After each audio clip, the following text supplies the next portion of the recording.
Hello guys, welcome to my channel. In this video we have to discuss on carbon material. आज की तारीख में carbon material के ऊपर एक बहुत ही इम्पोर्टेंट आर्टिकल आज आया है that I have read on China daily.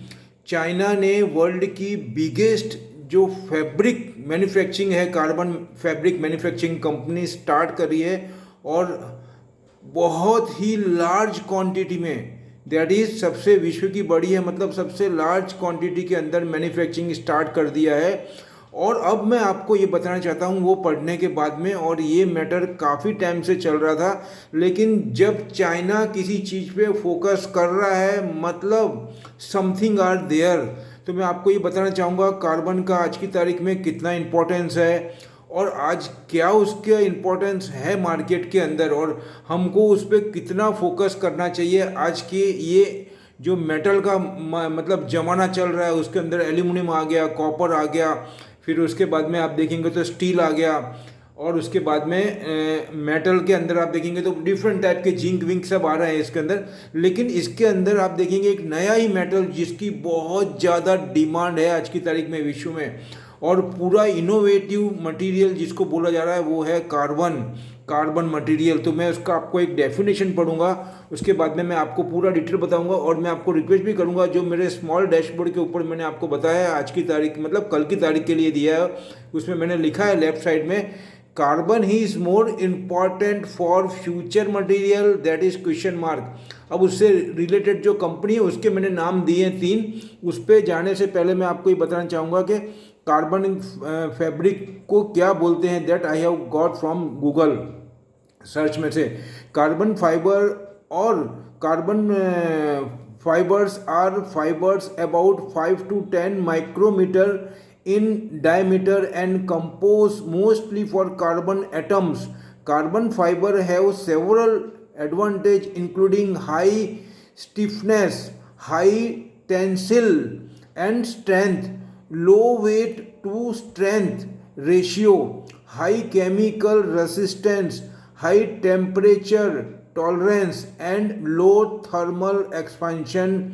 ये इसका डेफिनेशन है जो हमको पढ़ना है और समझना है। इसमें कितनी चीज़ ऐसी बोली मैं बताना चाहूँगा यहाँ पे कि कार्बन जो है वो 17 टाइम लाइटर देन आयरन, इसको बोलते हैं, वो जो लोखंड होता है मतलब स्टील होता है उससे 17 टाइम्स उसका वेट कम होता है, लाइटर होता है। दूसरा उससे कई ज़्यादा मतलब कई गुना वो उससे हार्ड होता है, उससे लाइटर होता है, उससे हार्ड होता है उसको।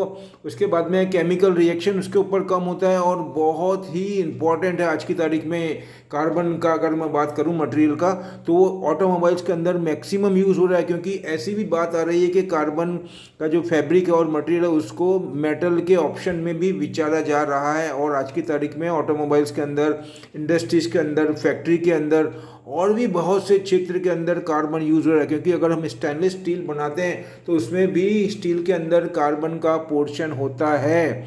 मेटल के अंदर आप देखेंगे तो जो खाली आयरन होता है उसके अंदर खाली आयरन होता है, लेकिन स्टेनलेस स्टील के अंदर कुछ मात्रा जो होती है वो कार्बन की होती है, तभी वो कार्बन स्टील यानी स्टेनलेस स्टील बनता है। उसके लिए मैंने कुछ नोटिंग किया है जो बोलूँगा आपको मैं आपसे शेयर करना चाहूँगा। उसमें ऐसा लिखा हुआ है what is the difference between steel and carbon के अंदर। तो all steel contain iron but it also contains carbon. The addition of carbon is what distinguish iron from steel by weight. Steel contains about 2.14% carbon. Steel, for example, is both harder and stronger than pure iron. तो ये matter इसको बहुत ज़्यादा importance बनाता है। दूसरा मैं आपको बोलूँगा कि iron is an element, steel is consider on alloy that comprise both iron and carbon. उसके बाद में ये भी मैंने नोट किया है कि कार्बन ही 17% हार्डर देन आयरन, वो उससे आयरन से 17% हार्डर भी होता है, मतलब मजबूत होता है, स्ट्रांग होता है उस आयरन से, और उससे मतलब बहुत ही कम वेट में होता है, लाइटर होता है वेट में आयरन से। ये भी बहुत ज़्यादा यूटिलाइज और इम्पोर्टेंट मैटर करता है कार्बन को, मटेरियल को। उसके बाद में इसके यूजेस के अंदर बताऊंगा। ये ऑटोमोबाइल्स के अंदर यूज़ होता है, इंडस्ट्रीज़ के अंदर होता है, फैक्ट्री में होता है, एरोस्पेस में बहुत ज़्यादा यूज़ है, क्योंकि उसके अंदर उसकी ड्यूरेबिलिटी अच्छी है। उसका अगर वेट कम होता है की वजह से ट्रांसपोर्टेशन पे भी इफेक्ट आता है, और उसकी जो लॉन्ग लाइफ है वो बहुत ज़्यादा होती है कार्बन की, और उसको बोलना चाहूँगा उसके बाद में and so many other uses are also.